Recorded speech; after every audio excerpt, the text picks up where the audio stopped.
Hello students, मैं हूं पूजा और आज हम पढ़ने जा रहे हैं क्लास 11th का unit 3 physical fitness, wellness and lifestyle. इस यूनिट के अंदर जो हम टॉपिक कवर करेंगे वह है meaning and importance of physical fitness, wellness and lifestyle, components of physical fitness and wellness, components of health related fitness. किसी भी व्यक्ति की सबसे बड़ी संपत्ति जो है वो उसकी हेल्थ होती है, उसकी फिजिकल फिटनेस और वेलनेस होती है। ये ऐसी प्रॉपर्टी है जिसको हम खरीद नहीं सकते। इसको पाने के लिए हमें खुद से ही मेहनत करनी पड़ती है। इसको पाने के लिए हमें जो है फिजिकल वर्कआउट करना पड़ता है, अलग अलग फिजिकल मूवमेंट्स करनी पड़ती है। वो किसी भी तरह की मूवमेंट्स हो सकती हैं। आप गेम्स एंड स्पोर्ट्स में पार्टिसिपेट कर सकते हैं, आप फिजिकल वर्कआउट कर सकते हैं, आप डांस कर सकते हैं, एरोबिक्स कर सकते हैं, योगा कर सकते हैं। किसी भी तरह की फिजिकल एक्टिविटी करके हम अपने आप को फिजिकली फिट रख सकते हैं, एक्टिव रख सकते हैं। अगर हम फिजिकली फिट हैं तभी हम जो है सोसाइटी में ज़्यादा कंट्रीब्यूट कर पाएंगे। अगर किसी देश के नागरिक अनफिट हैं तो वो देश जो है कभी प्रोग्रेस नहीं कर सकता। अगर किसी देश के नागरिक हेल्दी हैं, वो उनकी वेलनेस अच्छी है, फिजिकली फिट हैं, तो वो देश जो है वो प्रोग्रेस करता जाएगा। तो इसलिए हमें अपने आप को फिट रखने के लिए, हेल्दी रखने के लिए हमें रेगुलर एक्सरसाइज करनी चाहिए। जितनी भी बीमारियां हैं उससे हम बच सकते हैं अगर हम रेगुलर एक्सरसाइज करेंगे। तो इस यूनिट के अंदर हम पढ़ने जा रहे हैं फिजिकल फिटनेस, वेलनेस और लाइफस्टाइल के बारे में। सुनने में तीनों वर्ड एक जैसे लगते हैं, लेकिन इन तीनों वर्ड्स को हम जो है डीपली समझने की कोशिश करेंगे इस यूनिट के अंदर। No meaning of physical fitness. हर व्यक्ति की फिजिकल फिटनेस का जो लेवल है वो अलग अलग होता है। एक बच्चे का फिजिकल फिटनेस लेवल अलग है, एक घर में काम करने वाली लेडी है उसका फिटनेस लेवल अलग है, स्टूडेंट का फिटनेस लेवल अलग है, जो लेबर काम करती है उसका फिटनेस लेवल अलग है, किसान का फिटनेस लेवल अलग है, एक ओलंपिक में पार्टिसिपेट करने वाला जो चैंपियन है उसका फिटनेस लेवल अलग है।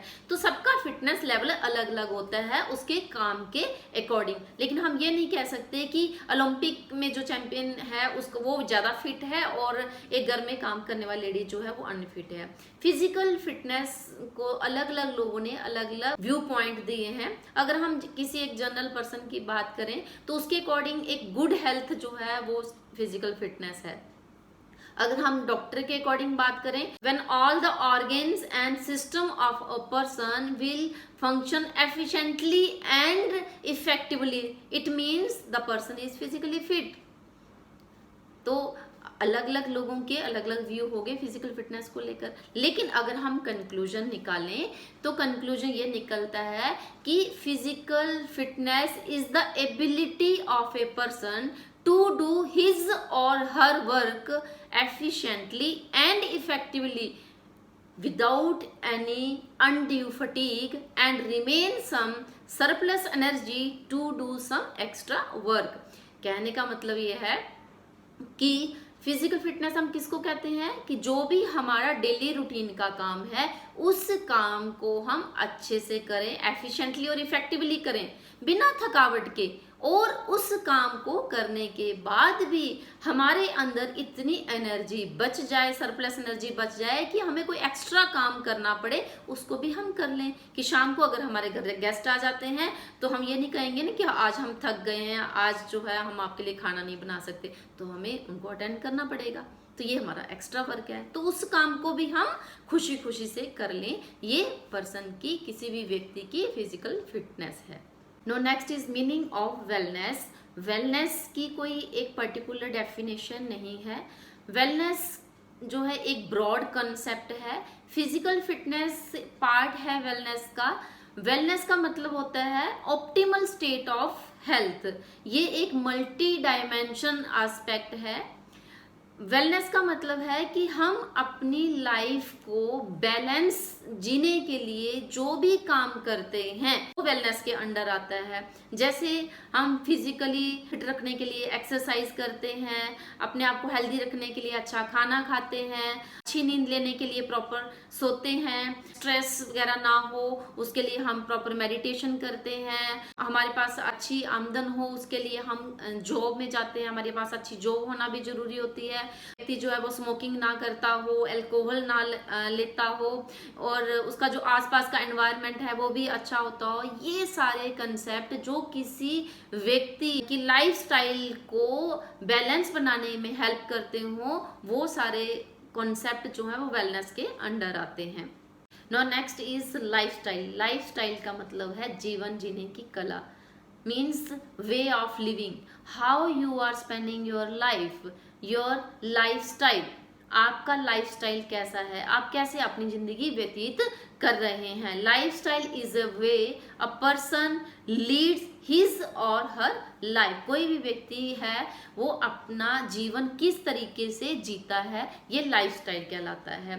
कब वो सोता है, कब उठता है, कब खाता है, क्या खाता है, किस माहौल में रहता है, कैसे उसके दोस्त हैं, कैसे उसकी वैल्यूज हैं, किस तरह की वो किताबें पढ़ता है, किस तरह का उसका एटीट्यूड है, किस तरह का इंटरेस्ट है, ये सारी बातें जो है वो लाइफस्टाइल के अंडर आती हैं। Next is importance of physical fitness, wellness and lifestyle. अगर हमारी फिजिकल फिटनेस हमारा अच्छा हो, हमारी वेलनेस अच्छी हो, हमारा लिविंग स्टाइल अच्छा हो, तो इसकी क्या इम्पोर्टेंस है हमारी लाइफ के अंदर। तो इसके कुछ पॉइंट है। First point is increase longevity.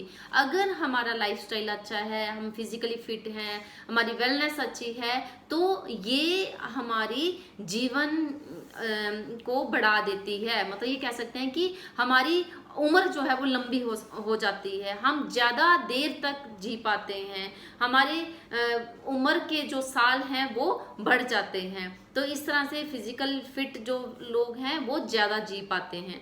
Next is increase energy. जो लोग रेगुलर एक्सरसाइज करते हैं, जिनका लाइफस्टाइल अच्छा होता है, तो वो एनर्जेटिक होते हैं, एक्टिव होते हैं, उनका माइंड काफ़ी शार्प होता है, वो किसी भी काम को बड़ी जल्दी करते हैं, इमीडिएट जो है वो डिसीजन लेते हैं और एक्टिव रहते हैं हमेशा। Then help in reducing depression. हम कभी भी डिप्रेशन में नहीं जाते। जब भी हम किसी फिजिकल एक्टिविटी में इन्वॉल्व होते हैं, फिजिकली फिट होते हैं, तो डिप्रेशन होने के चांस जो है वो बहुत कम हो जाते हैं। Next is increase the level of physical fitness. हमारी फिजिकल फिटनेस का लेवल बढ़ जाता है, हमारी जो ऑर्गेन्स हैं, हमारे सिस्टम्स हैं, वो एफिशिएंटली काम करने लग जाते हैं, उनकी जो काम करने की क्षमता है वो ज़्यादा हो जाती है, जिससे कि हम फिट रहते हैं, हमें बीमारियां नहीं लगती, हम जो है ज़्यादा देर तक काम कर सकते हैं, हम ज़्यादा एनर्जी से काम कर सकते हैं। Next is improve posture. अगर हम जो है रेगुलर एक्सरसाइज करते हैं और हम फिजिकली फिट हैं, तो जो है हमारा जो पोस्चर है वो भी क्या है, ठीक रहता है। अगर हमारी कोई पोस्चर प्रॉब्लम अगर है भी, तो रेगुलर एक्सरसाइज करने से वो ठीक हो जाता है।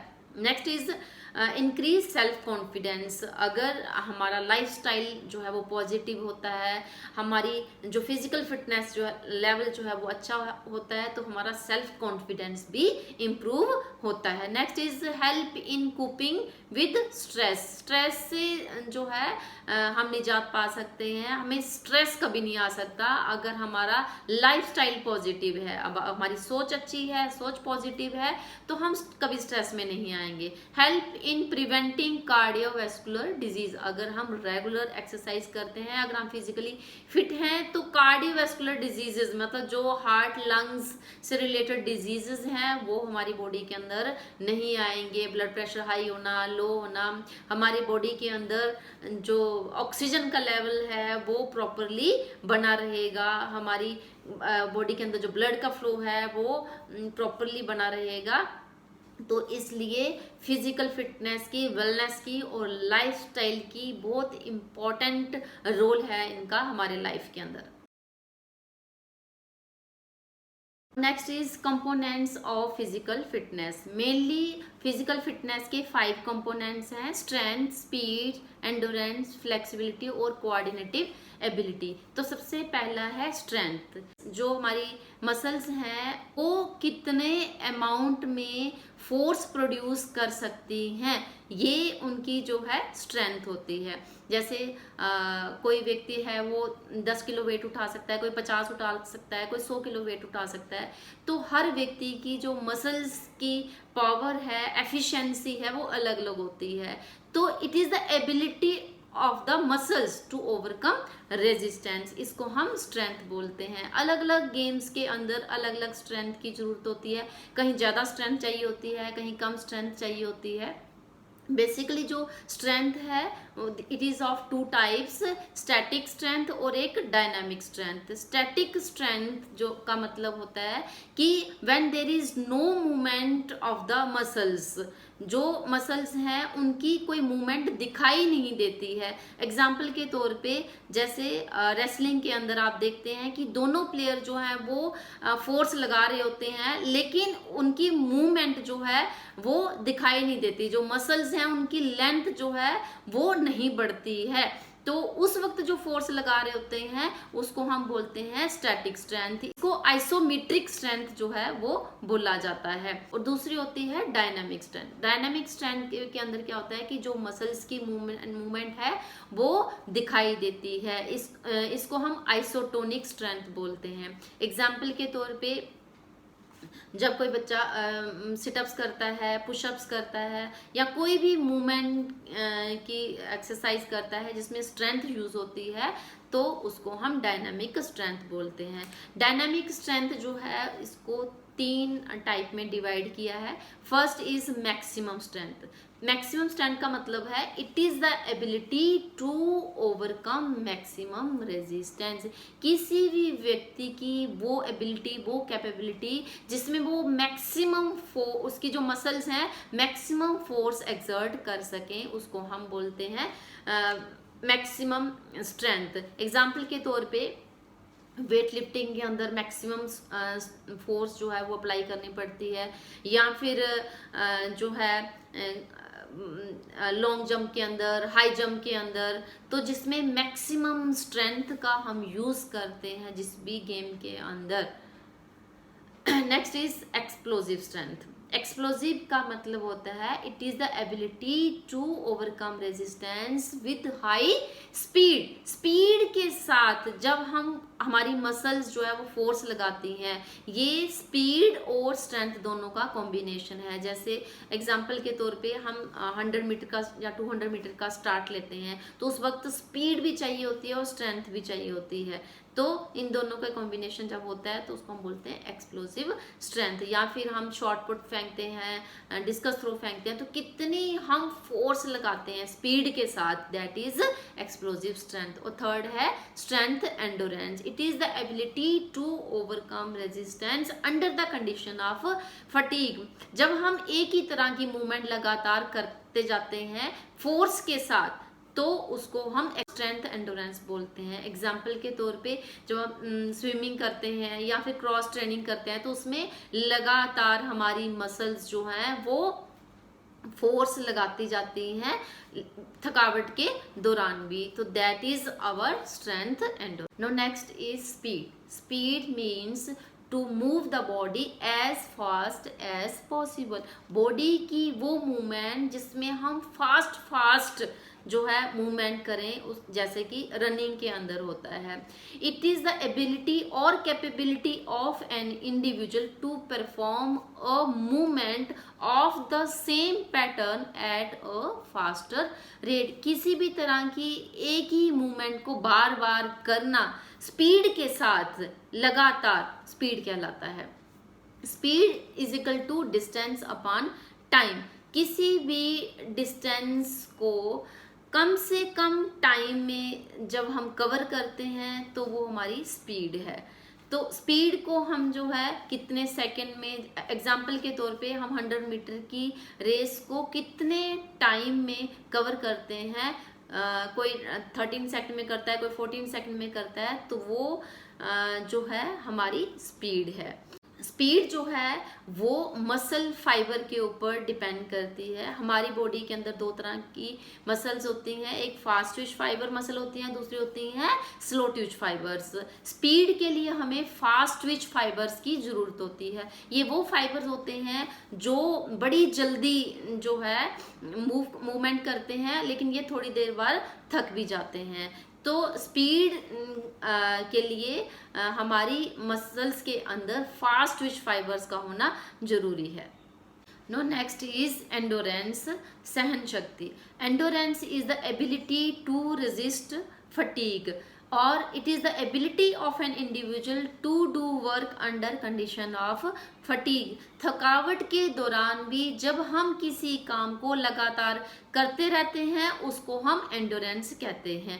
एंडोरेंस जो है वो दो तरह की होती है, एक शॉर्ट टर्म एंडोरेंस और एक long term endurance. Short term endurance वो होती है जिसमें हम जो है किसी भी एक्टिविटीज को थोड़ी देर के लिए करते हैं। जैसे एग्जाम्पल के तौर पे 100 मीटर रेस में 100 मीटर रेस के लिए हमें शॉर्ट टर्म एंडोरेंस की जरूरत पड़ती है, और लॉन्ग टर्म एंडोरेंस वो एंडोरेंस होती है जिसको हमें ज़्यादा लंबे समय के लिए जरूरत पड़ती है। जैसे क्रॉस कंट्री रेसेस हैं, साइकिलिंग है। इस एक्टिविटी में ज़्यादा समय लगता है करने में, उसके लिए जो एंडोरेंस हमें चाहिए होती है वो होती है लॉन्ग टर्म एंडोरेंस। और जिन एक्टिविटीज़ को परफॉर्म करने के लिए कम समय लगता है उसके अंदर हमें चाहिए होती है short term endurance. Now next is flexibility. Flexibility is the range of movement of joints. जो भी हमारे जॉइंट्स है उनकी मूवमेंट की कितनी रेंज है ये फ्लेक्सिबिलिटी कहलाती है। कि कौन सी हर एक व्यक्ति की जो फ्लेक्सिबिलिटी का लेवल है अलग अलग होता है, तो ये डिपेंड करता है कि जो उसकी जॉइंट्स हैं वो कहाँ तक मूव कर सकते हैं, उनकी मूवमेंट कहाँ तक है। तो जिस व्यक्ति के अंदर ज़्यादा फ्लेक्सिबिलिटी होती है वो अपना काम ज़्यादा कंफर्टेबली और इजीली कर सकता है, और वो उसकी बॉडी जो है ज़्यादा अट्रैक्टिव होती है दूसरों का कंपैरिजन में, और ये लोग ज़्यादा फिट होते हैं जो ज़्यादा फ्लेक्सिबल होते हैं। फ्लेक्सिबिलिटी की जो मेन दो टाइप होती हैं, एक पैसिव फ्लेक्सिबिलिटी होती है, दूसरी होती है एक्टिव फ्लेक्सिबिलिटी। पैसिव फ्लेक्सिबिलिटी वो फ्लेक्सिबिलिटी होती है the ability to carry out movement to greater distance with external help. जब हम दूसरे की हेल्प से, पार्टनर की हेल्प से अपनी बॉडी की फ्लेक्सिबिलिटी या मूवमेंट को जो है इम्प्रूव करते हैं, वो हमारी पैसिव फ्लेक्सिबिलिटी है। और दूसरी है एक्टिव फ्लेक्सिबिलिटी। एक्टिव फ्लेक्सिबिलिटी में क्या होता है, it is the ability to carry out movement to a longer distance without external help और विदाउट पार्टनर। बिना किसी पार्टनर की हेल्प से हम अपनी बॉडी की जो मूवमेंट है उसको खुद से बढ़ाते हैं, तो वो है एक्टिव फ्लेक्सिबिलिटी।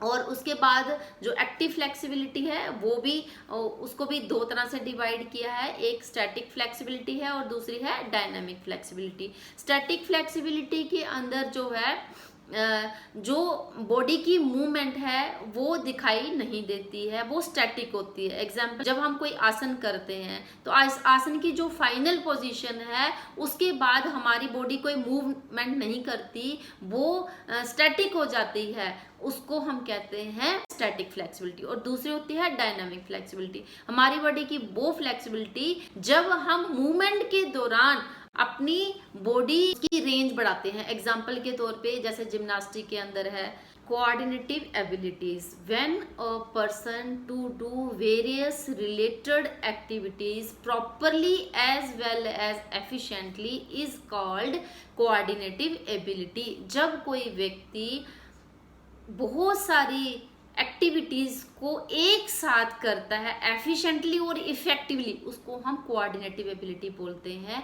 इसका रिलेशन जो है वो नर्वस सिस्टम से है कि जब भी हम कोई ऐसी फिजिकल एक्टिविटी करते हैं, एग्जांपल के तौर पे जिम्नास्टिक में कोऑर्डिनेटिव एबिलिटीज़ का ज़्यादा जरूरत पड़ती है, या फिर रिदमिक एक्टिविटीज़ होती हैं उसमें कोऑर्डिनेटिव एबिलिटीज़ की ज़्यादा जरूरत पड़ती है, जहाँ पे हमारा जो नर्वस सिस्टम है जो सोचता है और हमारी बॉडी उसके अकॉर्डिंग रिएक्ट करती जाती है, और बहुत सारी एक साथ एक्टिविटीज़ को हम परफॉर्म करते हैं, दैट इज कोऑर्डिनेटिव एबिलिटी।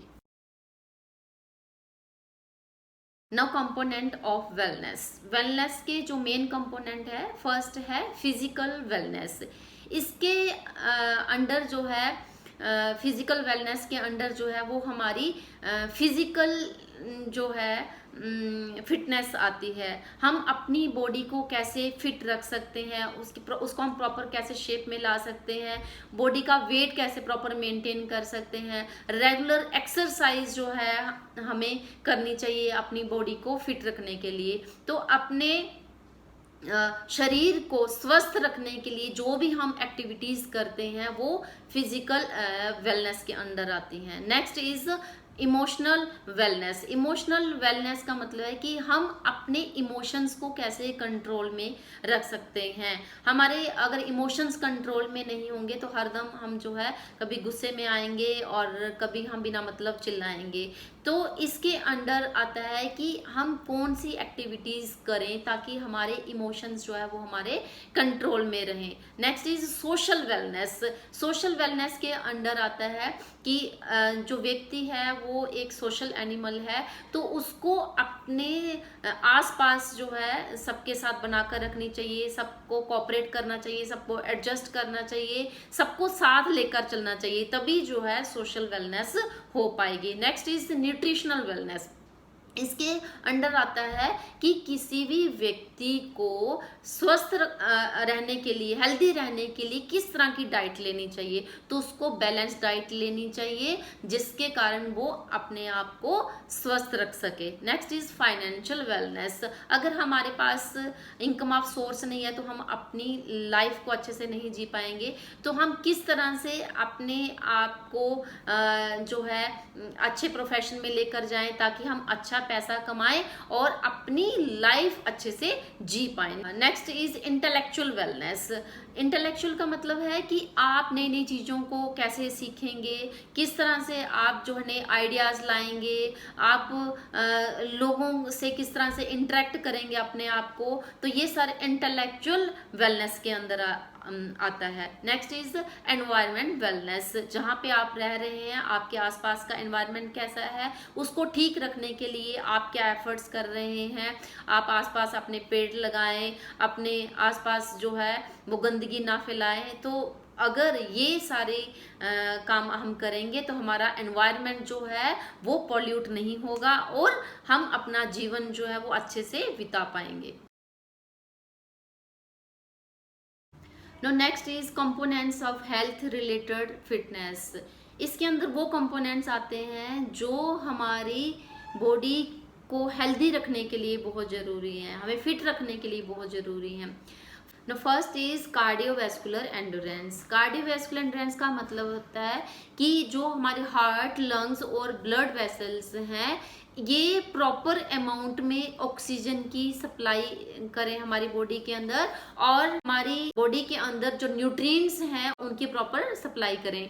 तो इसके लिए हमारे हार्ट, लंग्स और ब्लड वेसल्स का फिट होना जो है वो बहुत ज़रूरी है। और इसकी फिटनेस के लिए हमें जो है कुछ एक्सरसाइज करनी चाहिए, जैसे साइकिलिंग है, जॉगिंग है, रनिंग है, जंपिंग है। इन सब एक्सरसाइज के करने से हमारे जो कार्डियोवैस्कुलर सिस्टम है वो एफिशिएंट होगा, उसकी वर्किंग जो है वो इम्प्रूव होगी और हम ज़्यादा एफिशिएंटली जो है कार्डिक वर्कआउट कर पाएंगे।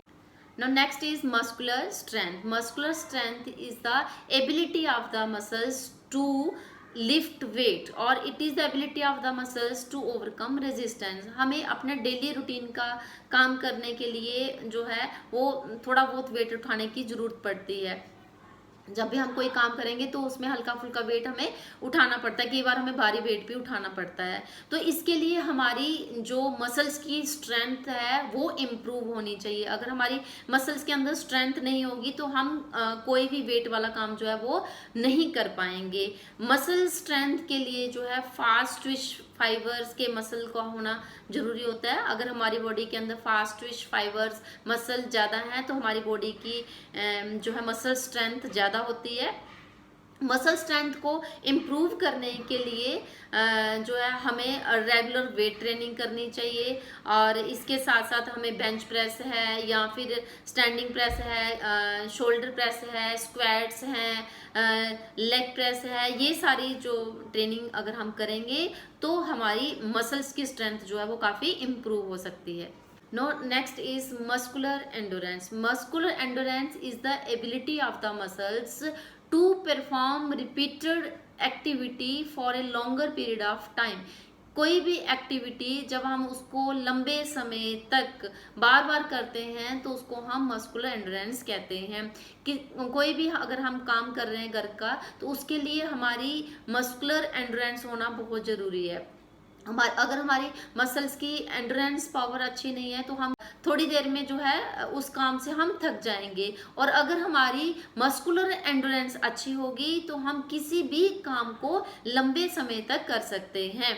तो मस्कुलर एंडोरेंस होने के लिए हमारी बॉडी के अंदर स्लो ट्विच फाइबर्स की ज़रूरत होती है, और मसल्स एंडोरेंस को इंक्रीज करने के लिए हमें रेगुलर जो है जॉगिंग करनी चाहिए, साइकिलिंग करनी चाहिए, डांसिंग करनी चाहिए, पुलअप्स पुशअप्स हैं, इन सब से हम अपनी मसल्स की एंडोरेंस को बढ़ा सकते हैं। Now next is flexibility. Flexibility is the range of movement or the range of motion available in joints. हमारे joints की के अंदर कितनी मूवमेंट है, वो कितना मूव कर सकते हैं, उनकी कैपेबिलिटी को, उनकी एबिलिटी को हम फ्लेक्सिबिलिटी बोलते हैं। किसी भी व्यक्ति के अंदर अगर फ्लेक्सिबिलिटी ज़्यादा है तो वो किसी भी काम को ज़्यादा कंफर्टेबली और इजीली कर सकता है। अगर उसकी बॉडी ज़्यादा रिजिड है तो वो किसी भी काम को करने के लिए ज़्यादा टाइम लेगा और वो इजीली भी उस काम को नहीं कर पाएगा। तो इसलिए हमें डेली रूटीन के काम करने के लिए हमारी बॉडी की फ्लेक्सिबिलिटी का होना